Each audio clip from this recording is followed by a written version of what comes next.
For 33 years, I, Callum Ridgway, believed my life was an unblemished masterpiece. Just 3 short months ago, I would have sworn upon every fiber of my being that my marriage to Marissa was an unbreakable bond. For 7 years, we had navigated the turbulent waters of our stark differences, or so I fiercely convinced myself. She, a creature forged in the opulent fires of old money, sprawling mansions, and names that echoed with the weight of generations. I, a mere product of the working class, born to a mechanic and a nurse, knowing only the bare necessities of existence. Our paths converged when I was a humble computer repairman, and she, a vision of dazzling beauty and vivacity, seemingly indifferent to my origins. I genuinely believed we stood as equals, or perhaps I desperately willed it to be true. Yet looking back, the hairline fractures were always there, silent, insidious, awaiting the precise moment to shatter. Her family, her mother, Bull, and elder brother Gregory, never truly welcomed me. Each encounter felt like an endless audition for a role I was destined never to win. Oh, they would smile, certainly, but their eyes remained cold, unyielding. Marissa would always dismiss my concerns, a whispered plea. "They'll come around, Callum. Just give them time." And I yearned to believe her. Truly I did. But 7 years is an eternity to await acceptance from those who treat you like dirt beneath their polished shoes. Lately, an unsettling tension had permeated our lives, punctuated by a ceaseless drumbeat of minor disagreements. Nothing I couldn't navigate, I thought, until the annual family gathering in New York. It was meant to be a weekend of connection, a chance to smooth the rough edges. Marissa pleaded with me, her voice laced with desperation, swearing this time would be different, that her family would finally see the man I truly was. I was far from enthusiastic.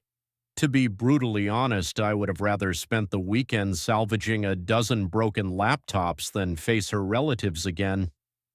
But for her, I went.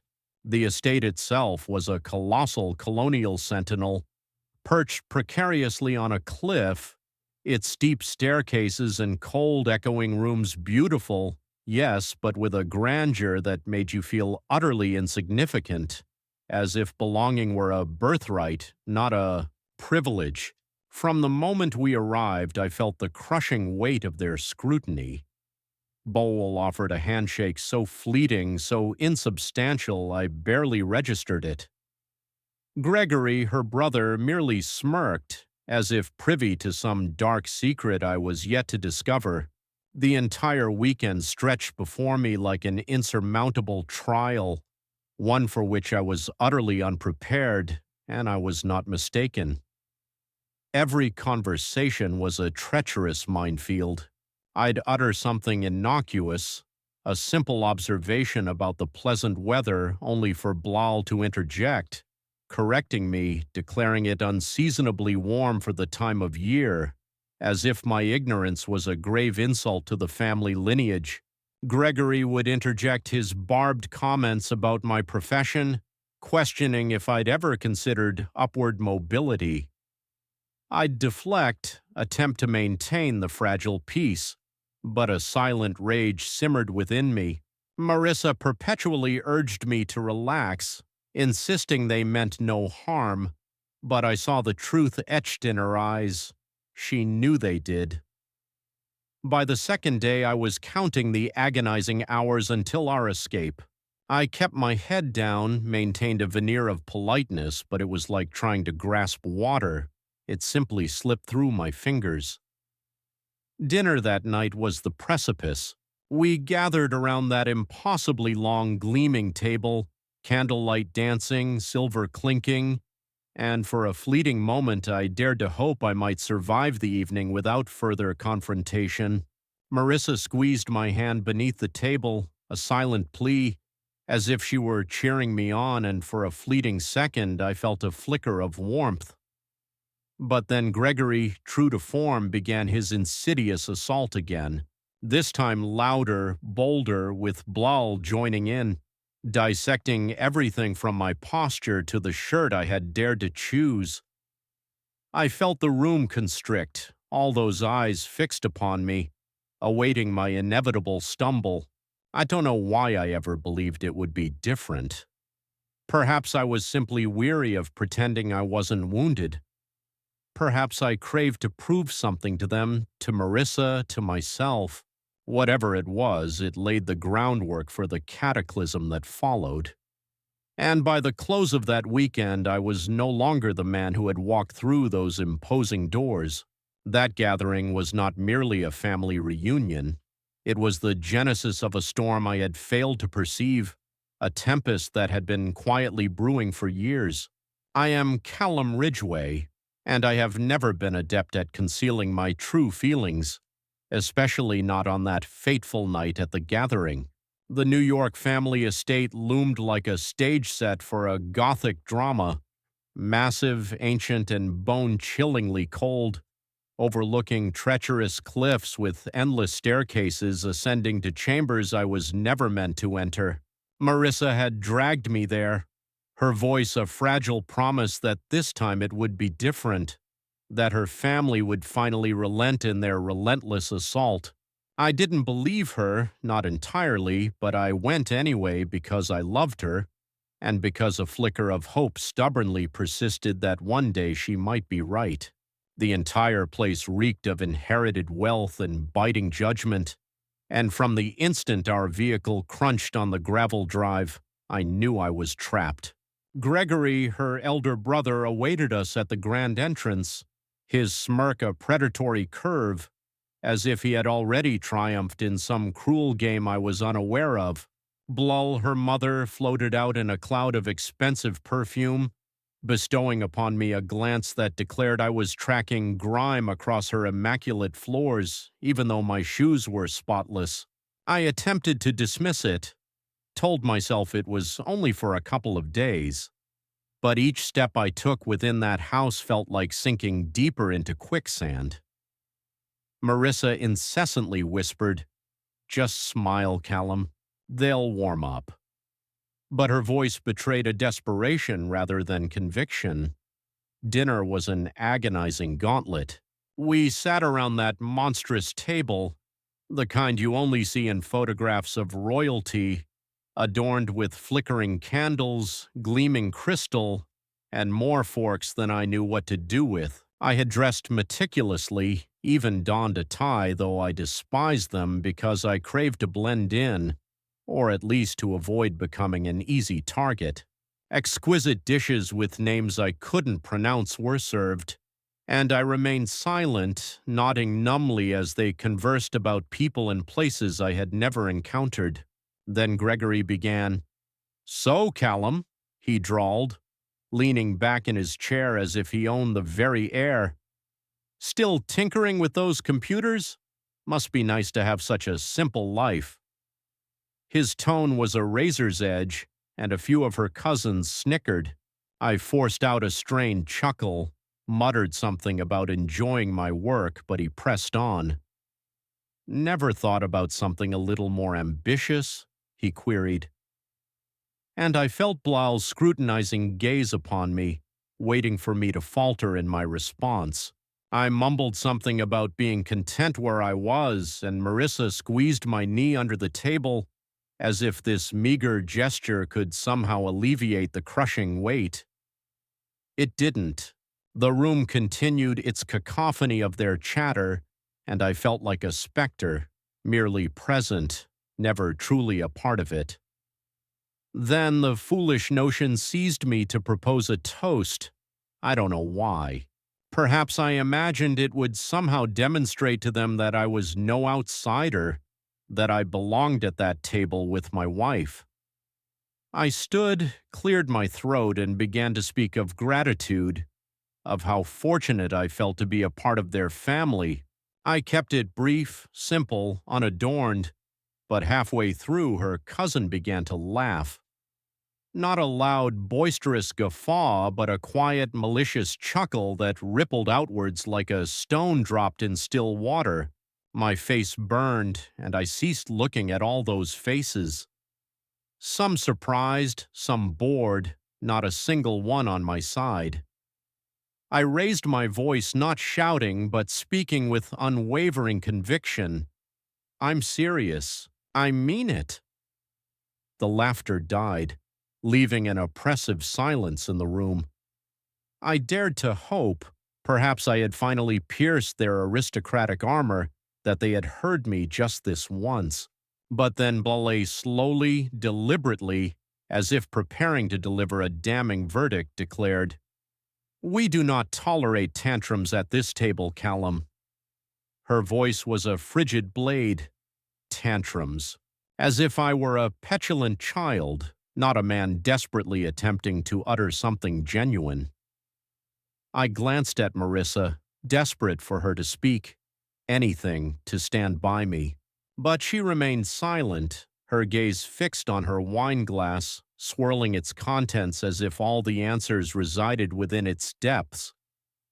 My chest tightened, a suffocating vice, and I sank back into my chair, the silence pressing down upon me. The remainder of dinner stretched into an eternity, forks scraping against plates, voices rising again as if nothing had transpired. But I had had enough. I felt it in my gut. This wasn't just another bad night. It was the genesis of something irreparably breaking. Gregory smirked across the table.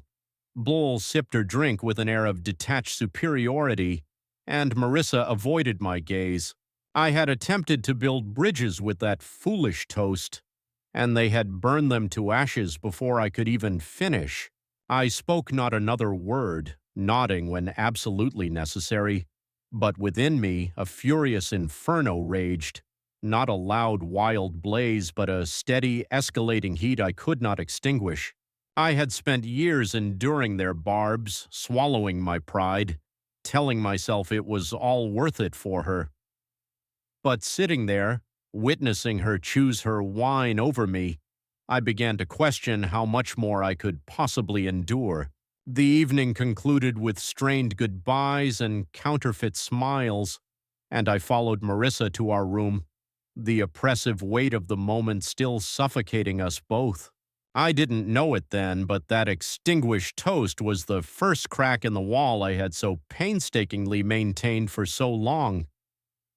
I am Callum Ridgway, and I have never been one for grand dramatic outbursts. But that night, after the torturous dinner at the gathering, I could no longer contain the fury that simmered within. We retreated to the guest room Marissa and I shared, some opulent chamber with a four-poster bed and drapes that likely cost more than my truck. The door clicked shut behind us, and for a silent moment I simply stood, staring at the floor, frantically searching for the words to unleash what I had suppressed for years. My tie felt like a noose, so I ripped it off and flung it onto a nearby chair. The entire night replayed in my mind. Gregory's sneering remarks, Ball's chilling contempt, and Marissa sitting there like a porcelain doll while her family openly mocked me. I turned to face her, and she was already perched on the edge of the bed, arms crossed. Her eyes narrowed as if I were the one who had committed some transgression. "What was that, Callum?" she demanded, her voice a low, dangerous whisper, like a parent chastising a wayward child. I inhaled deeply, striving for an impossible calm, and uttered, "I've had enough, Marissa. I've had more than enough." She rolled her eyes, and that small, dismissive gesture ignited a firestorm within me. "You're too sensitive," she stated, as if it were an undeniable truth I should already comprehend. "They were just joking. You didn't need to make a scene." A scene? I hadn't screamed, hadn't thrown anything. I had merely raised my voice to conclude a toast they had transformed into a cruel jest. I stepped closer, my fists clenched at my sides, and declared, I am your husband, not their punching bag.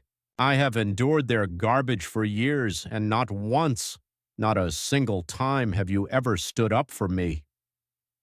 She didn't flinch, merely kept her arms tightly crossed, her face unnervingly serene, as if she had rehearsed this very confrontation.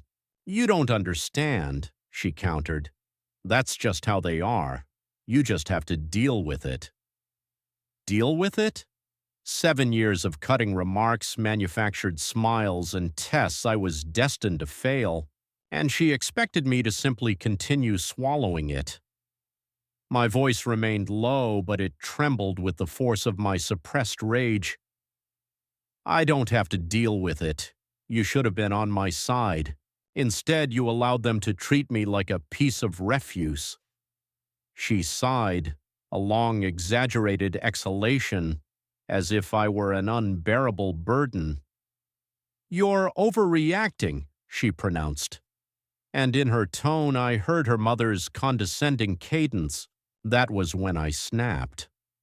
Not with a shout, not with a violent outburst, but with a quiet, decisive click within my very core. "No, Marissa," I said, my voice steady now. "I'm not overreacting. I am no longer going to pretend this is okay. I am no longer going to be the man they kick around while you stand by and watch." Her eyes narrowed and she finally rose, dropping her crossed arms.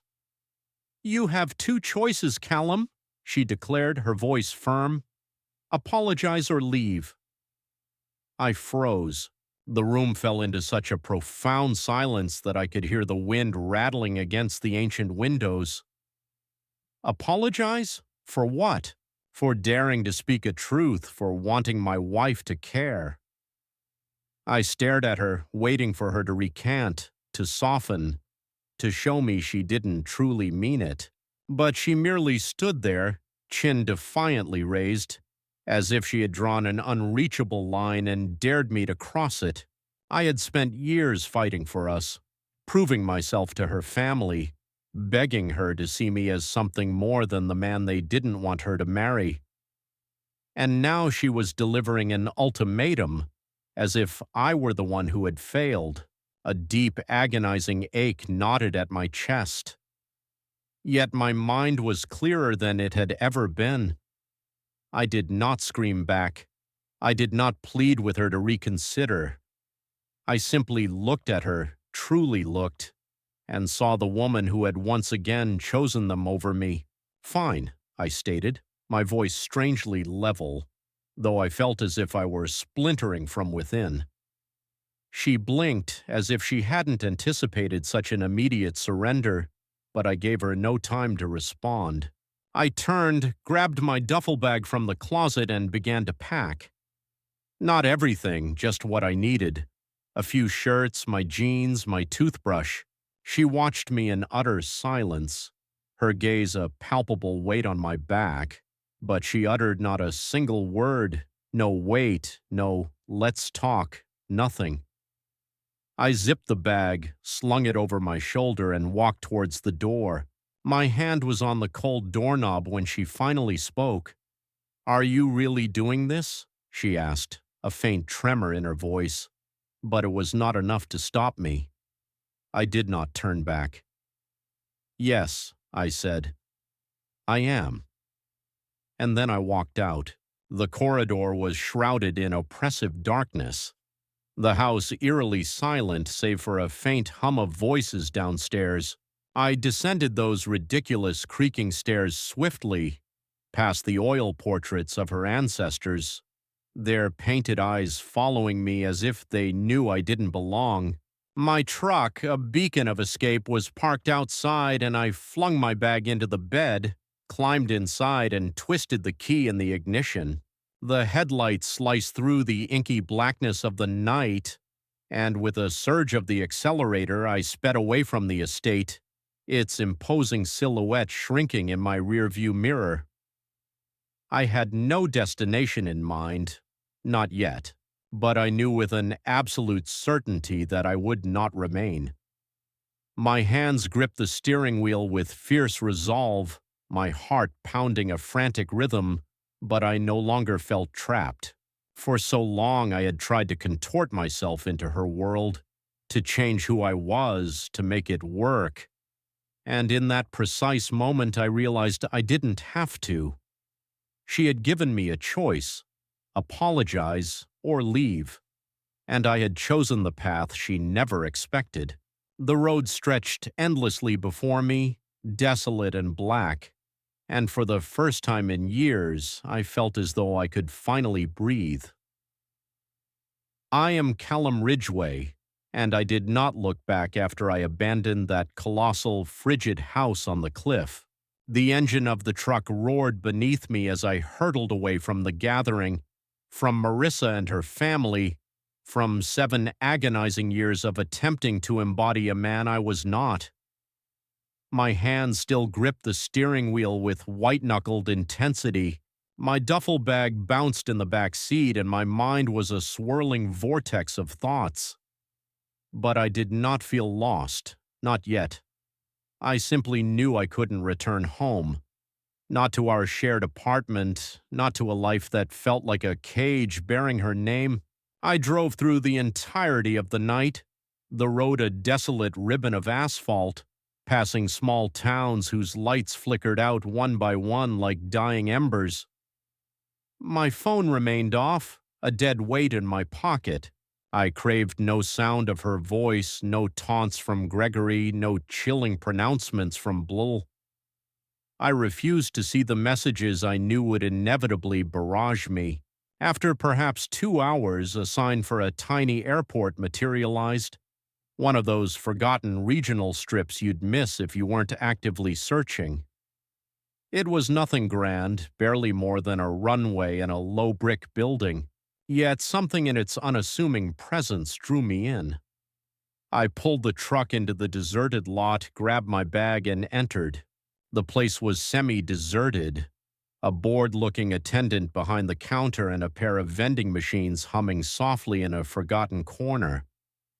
I had no plan, no destination in mind. But when I reached the counter, I asked, "What's the next flight out?" The man barely lifted his gaze, tapping at his computer. "Got one to Oregon in 40 minutes, he mumbled. "One way $200. Oregon, I'd never been there, hadn't even truly considered it. But it sounded distant, a world away from New York, from her family, from the wreckage I had just escaped. "I'll take it," I declared, pulling out my card.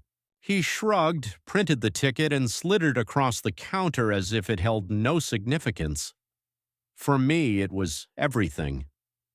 I sat on a hard plastic chair at the gate, my bag resting at my feet, watching the merciless sweep of the clock's second hand. My heart still hammered, but it wasn't fear. It was something else. A bizarre cocktail of relief mingled with a wild, untamed energy I hadn't felt in years. The plane was small, one of those cramped grasshoppers with claustrophobic seats and a single aisle.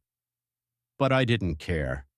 I squeezed into a window seat, buckled myself in, and stared out at the inky darkness of the runway. As the engines roared to life and we began our lumbering ascent, I felt the earth recede beneath me, and with it the crushing weight I had carried for so long. At 20,000 feet, there was only me and the droning hum of the aircraft.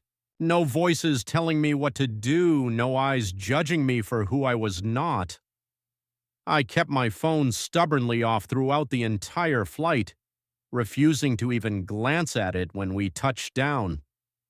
I didn't want to know if Marissa had called, didn't want to hear her question my departure or demand my return. The airport in Oregon was larger, yet still imbued with a quietude, the kind of place where people moved slowly and asked no intrusive questions. I rented a car with cash, a beat-up sedan that reeked of stale coffee, and set off towards the coast. I had no map, only a vague primal instinct to drive west until I reached the vast expanse of the ocean, The sky was beginning to surrender to the dawn by the time I arrived, a canvas of muted grays promising the gentle awakening of morning. I found a cheap motel near the beach, the kind with peeling paint and a neon sign that flickered erratically. The woman at the front desk seemed utterly indifferent to my identity or my reasons for being there. She simply took my money and handed me a key. The room was Spartan, a bed, a chair, a sink with a cracked mirror, but it was mine, at least for now. I dropped my bag, kicked off my shoes, and sat on the edge of the sagging mattress, listening to the faint, hypnotic roar of the waves outside. My hands trembled slightly, not from the cold, but from the sheer, overwhelming rush of it all. I had done it. I had left, bought a ticket, and landed halfway across a continent with no plan and no apologies. A part of me wondered what Marissa was doing at that very moment. Had she told her family? Were they laughing, claiming they always knew I would eventually shatter? I could envision Billy shaking her head in feigned disappointment, Gregory smirking with malicious glee, and Marissa sitting there, perhaps embarrassed, perhaps furious, but likely not pursuing me. She had presented me with an ultimatum: apologize or leave, and I had chosen the door she never believed I would open. I lay on the bed, staring at the stained ceiling, allowing the profound silence to engulf me. No one knew my whereabouts. No one could reach me. For the first time in years, I answered to no one. Not to her, not to her family, not even to myself in that old pleading tone I had once employed. The air was a symphony of salt and freedom, and though I had no blueprint for what lay ahead, I knew with unshakable certainty that I would not return. Oregon was a pristine slate, a sanctuary where I could finally breathe without being told I was doing it wrong. I closed my eyes, the ocean's murmur seeping through the thin walls, and thought, this is it. This is mine. That one-way ticket was not merely a flight. It was a line I had drawn in the sand, and I had no intention of crossing back over it. I am Callum Ridgway, and those initial 2 days in Oregon felt less like living my own life and more like stepping into someone else's, a better, quieter one. I would awaken in that inexpensive motel room, the cracked mirror reflecting a new reality, the relentless sound of waves a constant companion, and for the first time in years, I didn't feel the need to justify my existence to anyone. My phone remained dormant, buried deep within my duffel bag, and I was not prepared to re-enter the digital world. I didn't want to confront the inevitable missed calls, unanswered messages, the pronouncements from Marissa or her family. I simply craved silence, and Oregon, in its boundless grace, granted it to me. After a hasty shower in that minuscule bathroom, I gathered my meager possessions and checked out, determined to secure something more permanent. The woman at the front desk didn't even bother to lift her gaze as I dropped the key, and I relished the anonymity. No questions, no fuss. I drove along the coast in that borrowed sedan, the boundless gray ocean stretching to my left, the towering emerald trees to my right, a sight utterly alien to my Eastern sensibilities. It was beautiful but not ostentatious, simply steadfast, as if it had no need to prove anything. I eventually found myself in a small town, one of those places with a single main street and a handful of shops that seemed to have stood for eternity. A studio for rent sign demanding $600 a month beckoned from a dusty window. I pulled to the curb, dialed the number, and met a man named Tom, who smelled of fish and handed me the keys after I gave him cash for the first month. The place was unassuming, a single room with a kitchenette, a cramped bathroom, and a tantalizing glimpse of the water if you craned your neck from the window. but it was mine. I tossed my bag onto the floor, sank onto the worn sofa, and exhaled a breath I hadn't realized I was holding. That first day I walked to the beach, my hands buried deep in my pockets, the wind whipping at my jacket. The sand was cool beneath my worn shoes, and the waves rolled in, slow and steady, as if whispering for me to take my time. I felt lighter than I had in years, as if the crushing weight of Marissa's family, their biting remarks, their oppressive rules, their impossible expectations had all been left behind in New York. I picked up a few freelance IT jobs online, simple tasks I could perform from anywhere, and bought groceries from the tiny corner store where the cashier smiled at me as if I were already a regular. It was simple, and simplicity was the lifeline I desperately needed. By the third day, the fragile piece began to crack.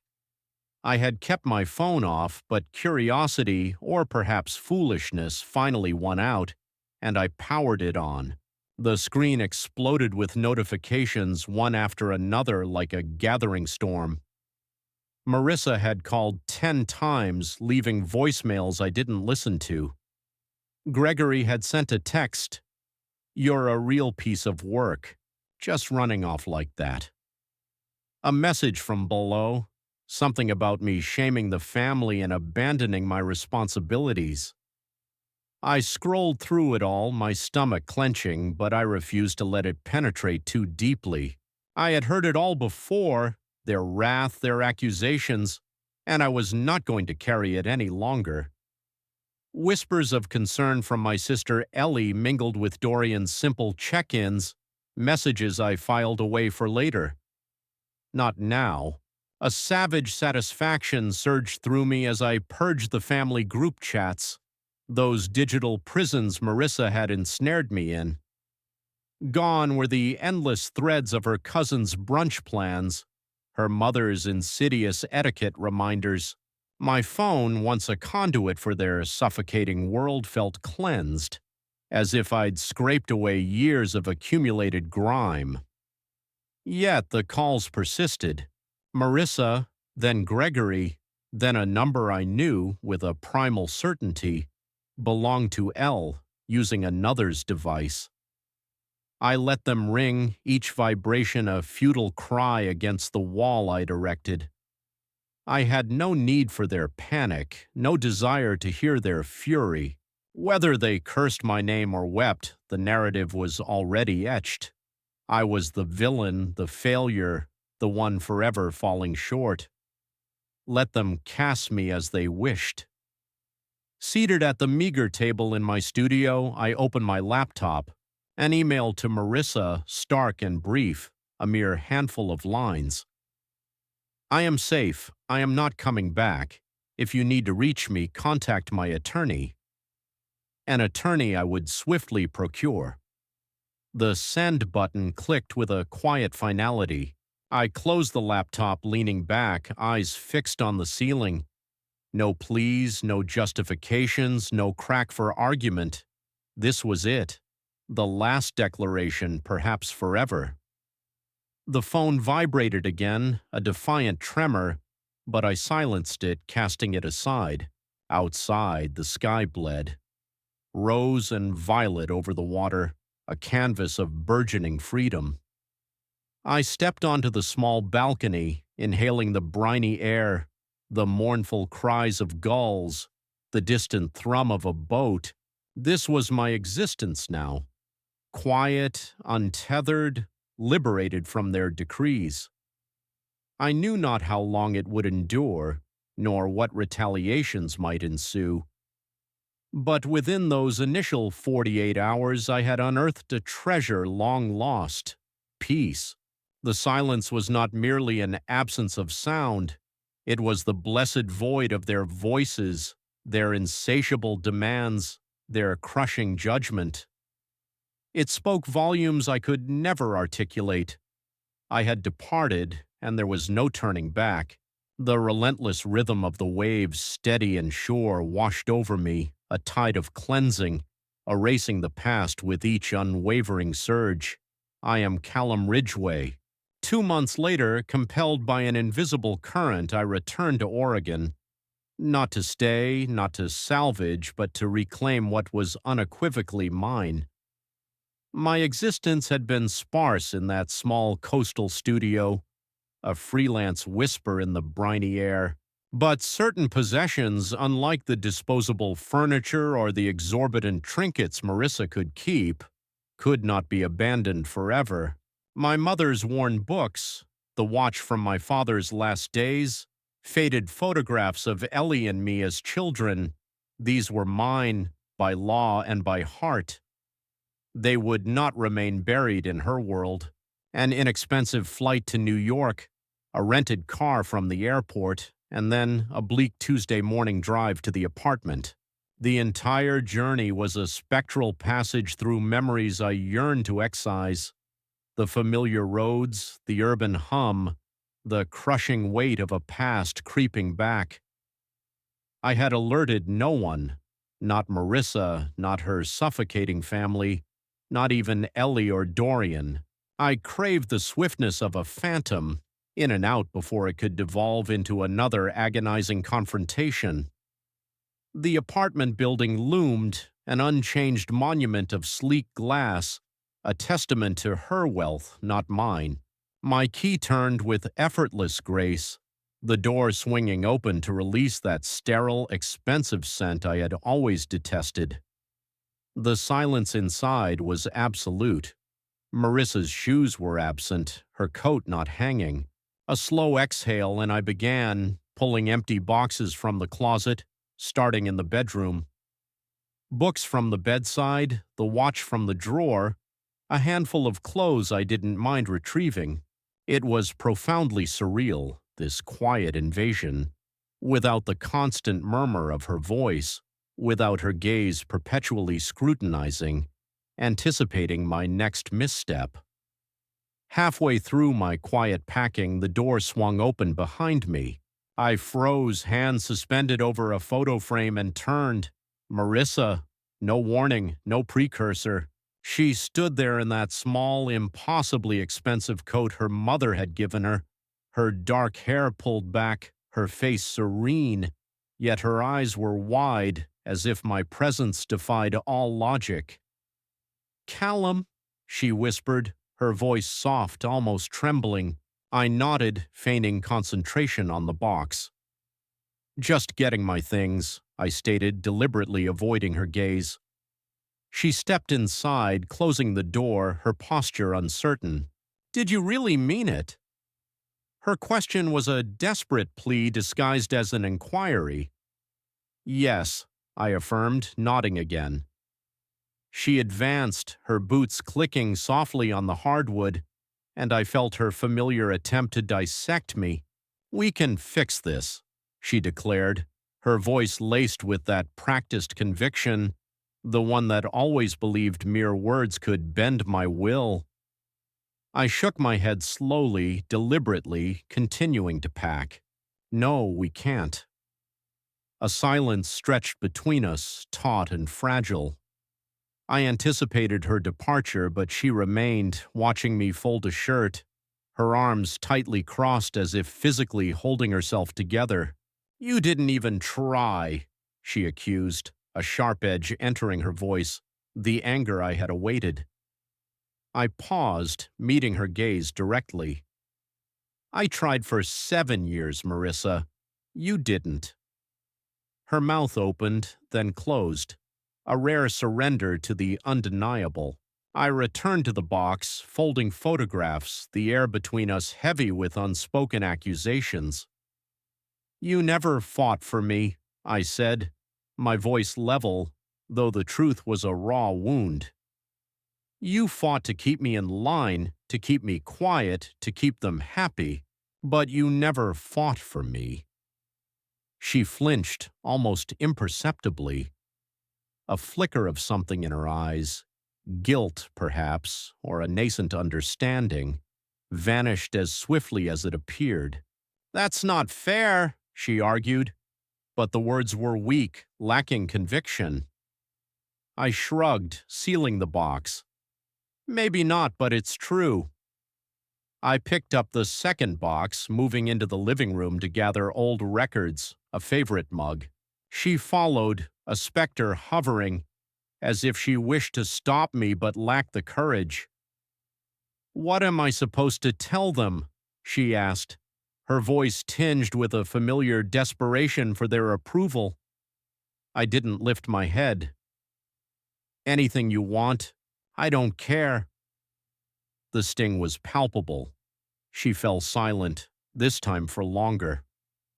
I continued, meticulously packing, and when finished, 2 boxes awaited alongside my duffel bag. She still stood there, in that coat, appearing smaller than I had ever seen her. "Callum," she began, her voice a fragile offering. "One last chance." I shook my head again. "I'm done, Marissa. Take care." I walked past her, out the door, down the hallway to the elevator. She did not follow, did not call out my name. As the doors closed, that familiar burden lifted once more, a profound release. I drove directly to the airport, shipped the boxes to Oregon, and boarded the next flight. Back on the coast, I landed beneath a sky ablaze with stars, the ocean awaiting me, a silent, vast embrace. That final visit had changed nothing. It had simply, unequivocally closed a door. And so, even as I walked out of her life, she still failed to grasp the truth. She still believed it was about fixing something broken, but it wasn't. It was about letting go. I am Callum Ridgway, and after my return to Oregon from that final agonizing trip to New York, I began to forge something real. Not merely a life, but a genuine version of myself, one I had somehow lost along the way. The boxes from the apartment arrived a few days later. Slowly, deliberately, I unpacked them, placing my mother's treasured books on a thrift store shelf, hanging a framed photograph of Ellie and me on the wall near the sofa. My father's watch remained in its box for now. I wasn't quite ready to wear it, but knowing it was there felt right. This small studio by the coast was beginning to feel like my own, not merely a temporary refuge. Each addition, no matter how small, made it feel more rooted, more substantial. I had been freelancing since my arrival, solving people's tech woes online, but I decided to expand. I began to advertise my services around town, tacking up flyers in the coffee shop and at the hardware store. Word spread quickly, and soon I had a steady stream of clients, mostly small businesses who appreciated my straightforward approach and fair prices. They didn't care about illustrious family trees or inherited wealth. They simply cared that I showed up and did my job. It was a respect I hadn't felt in years, and it built me up, brick by brick, into a man I could finally look at in the mirror. The town was small, but the people were good, honest in a way Marissa's circle had never been. One morning at the diner, I met Pete, a fisherman with hands like sandpaper, who nodded to me over his coffee as if we were old friends. There was Sarah, who ran the coffee shop and always slipped me an extra muffin, saying, "You look like you could use it." They didn't inquire about my past. They didn't need to know my tax bracket or who I'd been married to, and it was a relief I hadn't known I craved. I started spending more time with them, sharing beers with Pete after his boat came in, helping Sarah fix her ancient computer when it inevitably crashed.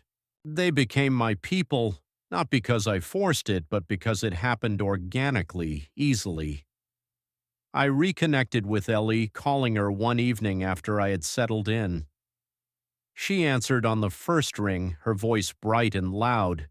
"Callum, you're alive!" I laughed, telling her about the studio, the ocean, the work I was doing. She said she was proud of me, and I heard the truth in her words. She'd been waiting for me to break free longer than I had. We talked about Mom and Dad, about her life back home, and I promised to visit soon. It felt good to hear her voice again, like a piece of my old self was slotting back into place. I started hiking on weekends, following trails through dense forest or along rugged cliffs, something I had never found the time for back east. The air was a crisp, exhilarating knife, the views a vast, humbling expanse that cleared my mind in a way nothing else ever had. One Saturday, on a whim, I ventured into the local shelter and returned home with a dog. Shaggy with one ear comically askew, I named him Booker. No grand meaning, just a name that fit. He became my constant shadow, trotting faithfully on walks or curled at my feet while I worked. He demanded little, merely food, a scratch behind the ears, a mad dash on the beach, and in giving him that I felt a steadying purpose, as if I were finally good for something again. It was peculiar the way the simplest things began to hold the most profound meaning. I would sit on my small balcony at night, Booker softly snoring beside me, listening to the relentless whisper of the waves and watching the stars pierce the inky blackness. My work was flourishing.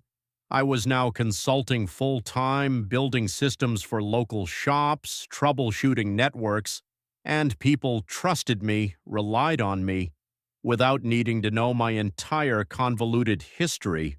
I had traded the polished floors of a New York condo for this creaking, humble place, the cacophony of the city for the ocean's soothing roar. And it wasn't perfect, but it was profoundly mine.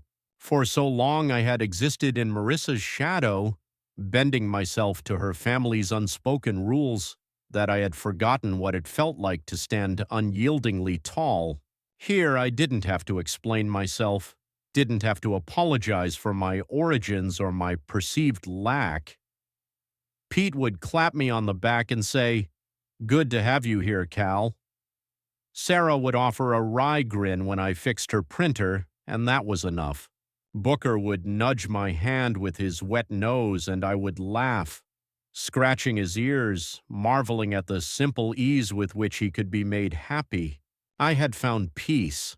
Not a loud, dramatic explosion, but a quiet, insidious calm that seeped in slowly and took root. It was in the salty air, in the unwavering rhythm of my days, in the way I could finally hear my own thoughts again. I was rebuilding myself, one small forgotten piece at a time, and every brick laid felt like a definitive step away from the man I had once been, the one who had begged for a place at a table that never truly wanted him. I am Callum Ridgway, and after months of quiet solitude in Oregon, the past began its insidious creep back. Not with a shout or a thunderous crash, but softly, like an echo I couldn't quite shake. I had forged a good rhythm here. Work, walks with Booker, coffee with Sarah, beers with Pete. It felt solid, like the life I had always craved but never truly believed I could possess. The studio was now undeniably home, with its second-hand shelves and the relentless murmur of the ocean keeping me company through the nights. I had ceased checking my phone for messages from Marissa or her family, stopped bracing myself for their next move. I was convinced I had left them behind forever. But then, one morning, I opened my laptop and saw an email from her. It was brief, only a few lines, devoid of a subject line, yet it arrested me in my tracks. I sat at my small table, coffee growing cold in my hand, staring at her name on the screen. A part of me yearned to delete it unread, to preserve the hard-won peace I had fought so desperately for. But another part, perhaps a stubborn, masochistic one, clicked it open. She didn't plead for my return, didn't attempt to lay a guilt trip as her mother undoubtedly would have. It was simpler and profoundly sadder. "I understand now, Callum," she had written, "how everything fell apart. I was so consumed with trying to make them happy, Mom, Gregory, all of them, that I couldn't see I was losing you. I am truly sorry." That was all. No promises, no pleas, just a quiet, unadorned regret. I read it twice, then leaned back in my chair, allowing its weight to settle. Booker nudged his wet nose against my leg, whining, pleading for a walk. But I simply sat there, gazing at the words. It wasn't anger that gripped me. I had burned through that months ago. It was something else, a weary ache, a profound sadness. She claimed to understand now, but where was that clarity when I stood before her, begging her to choose me? Where was it when I packed my bag, waiting for her to say something, anything, to stop me? I didn't reply. Not because I was angry, not because I wished to inflict pain, but because there was nothing left to say. The silence felt more truthful than any words I could have sent back. It was the answer she had never heard when I was still there, still trying. I closed my laptop, grabbed Booker's leash, and led him to the beach, allowing the biting wind and crashing waves to drown out the lingering echo of her email. The sand was cold beneath my boots, and Booker bounded ahead, chasing seagulls while I walked slowly, hands shoved deep into my pockets, turning it all over in my mind. She had lost me long before I walked out, and I too had lost her somewhere between her family's demands and my own breaking point. The email changed nothing. It merely confirmed what I already knew. I was finished carrying her regret along with my own. A few months later, another letter arrived, this time by physical mail, handwritten on thick stationery that carried a faint scent of Blaze's signature perfume. I knew it was from her before I even opened it. Marissa didn't write letters, but her mother reveled in the dramatic. I stood by the mailbox, the ocean roaring in the distance, and tore it open. Callum, it began, formal and cutting. You have shattered my daughter's heart. You abandoned your responsibilities, our family, and left her to pick up the pieces. I hope you're proud of yourself. The rest was more of the same, sanctimony dripping from every line, laying the blame squarely at my feet, as if I had single-handedly torched their perfect little world. I read it once, standing there in the wind, then walked inside and fed it to the shredder by my desk. The machine chewed loudly, and I watched the fragments fall into the wastebasket, feeling nothing but a profound sense of relief. Blaze didn't understand. She never would. She thought I had broken Marissa, but Marissa had broken herself, choosing them over me at every crucial juncture. I wasn't proud of leaving, but I wasn't ashamed either. It was what I had to do to breathe again. I owed her no reply, owed her nothing. The shredder clicked to a halt, and I went for another walk with Booker, letting the salty air clear my head. Those echoes, Marissa's email, Blaze's letter, continued to arrive periodically, but they didn't linger. I had built too much here to let them drag me back.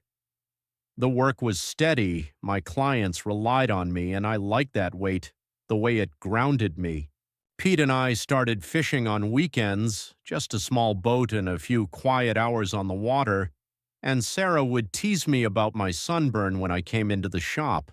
Ellie called occasionally, sharing snippets of her life back east, and I would tell her about Booker's latest antics or the view from my balcony. It was a small world I had crafted, but it was sturdy, and it played by no one else's rules. The past could echo all it wanted. Marissa could express regret. Blaze could rage. But I was no longer listening. I had found my footing, one careful step at a time, and with each passing day I remained gone. Those voices grew fainter. I would sit on the cliff at night, watching the waves crash beneath a blanket of stars, and feel the truth settle deep within me. I didn't need their forgiveness, didn't require their understanding. I had this: the ocean, a loyal dog, and people who didn't care where I came from, and that was unequivocally enough. I am Callum Ridgway. And 1 year has now passed since I walked out of that grand house in New York. A full year since I purchased that one-way ticket to Oregon and chose to cease explaining myself. The divorce is now irrevocably final. The documents signed, the lawyers paid, every loose end tied neatly and cleanly. I reside in a modest dwelling on the cliff's edge, overlooking the vast expanse of the Pacific Ocean, an upgrade from the studio, yet still gloriously simple, with a porch where I can sit and watch the water stretch into infinity. I awaken early most days, brew my coffee, and take Booker for a long, invigorating walk along the shore before settling into my work. Still in tech, still fixing systems and solving complex problems, but now entirely on my own terms. The air always carries that distinct salty tang, and the rhythmic sound of the waves is a constant, comforting heartbeat I've grown accustomed to. It's not a glittering life, but it is unequivocally mine, and that perhaps is the most profound transformation of all. I answered to no one anymore. When I departed, Marissa sought an apology, yearned for me to bend one last time, to conform to her world. But I chose the ticket, and I have never once looked back. The apartment, her family, that entire suffocating entanglement, it's all a fading memory now, growing dimmer with each day I spend here. I sometimes reflect on it, on how I spent 7 years attempting to be the person they demanded, contorting myself to prove I was worthy. Her mother, Blaze, with her frigid glances and sharp pronouncements, Gregory with his insidious smirks and cutting remarks, and Marissa, caught between them and me, invariably choosing their side when it truly mattered. I used to question if I could have fought harder, stayed longer, but here, with the boundless ocean before me and Booker nestled at my feet, I know with absolute certainty that I made the right choice. Leaving wasn't an escape, it was an act of profound self-preservation. The divorce dragged on for months longer than it should have, because Marissa protracted the process. She didn't fight openly, didn't unleash screaming lawyers, but she delayed, missed deadlines, requested postponements, as if she believed I would eventually reconsider if she simply waited me out. I did not. My lawyer handled the majority of it, and I maintained my distance, sending concise, factual emails only when absolutely necessary. When the final papers arrived, I signed them at my kitchen table, the pen scratching loudly in the pervasive silence, and I felt a weight lift that I hadn't even realized was still there. It was over. No more ties, no more claims, just me and the life I had painstakingly built here. I have my routines, work in the mornings, hikes or fishing with Pete on the weekends, coffee with Sarah when she's not swamped at the shop. Ellie visited once, stayed for a week, and we sat on the porch each night talking about everything and nothing. She said I looked different, lighter, and I told her I felt it too. Booker has matured, still shaggy but wiser now, and he is my constant shadow, following me from room to room, sleeping by the door as if standing guard. The people in town know me, not my entire sprawling history, only the parts I choose to share, and they demand no more. Pete calls me Cal as if it's always been my name, and Sarah has begun to trust me with the shop's bookkeeping when her numbers don't quite add up. It's a community, not forced or artificial, simply people living their lives alongside mine. I no longer explain myself, not to them, not to anyone. That is the true freedom, something I hadn't realized I'd lost until I reclaimed it. In New York, I was constantly justifying why I did what I did, why I wasn't like them, why I deserved a place at their table. Here, no one cares. I show up, do my work, share a beer with Pete, or throw a stick for Booker, and that's enough. I don't owe anyone my story. I don't have to prove my worth. Marissa's family believed love came with conditions. Obey, conform, apologize when you step out of line. But I have learned it doesn't have to. Ellie loves me because I am her brother. Pete because I am a friend. Booker because I am his human. It's simple, and simplicity was the very thing I had been desperately seeking all along. I sometimes think of Marissa. Wonder what she is doing now that the papers are signed. Perhaps she's still in the apartment, still attending those stifling family dinners, still striving to please Blaze. Her email from months ago, the one expressing regret, remains unanswered in my inbox, and I have never felt the need to change that. She made her choice then, choosing them over me, and I made mine when I walked away. Now we are both free, in a way, both living the lives we desire, only not together. I don't hate her. I don't even resent her anymore. It's simply over. The cliff is my home now, with its expansive views and quiet nights. And with each passing day I spend here, I feel more and more like the man I was always meant to be. I work hard, keep things simple, and let the ocean smooth out the rest. No apologies, no looking back. Just me, my dog, and my people in a life built on my own terms. Ladies and gentlemen, since you've listened to the end of this story, please subscribe to the channel and write in the comments which state you're watching from. Let's see what percentage of elite viewers make it to the end. And please kindly turn your attention to the screen after this message. There you'll find a full playlist of thrilling stories, a subscribe button for the channel, and our most captivating story. Click, enjoy, and thank you.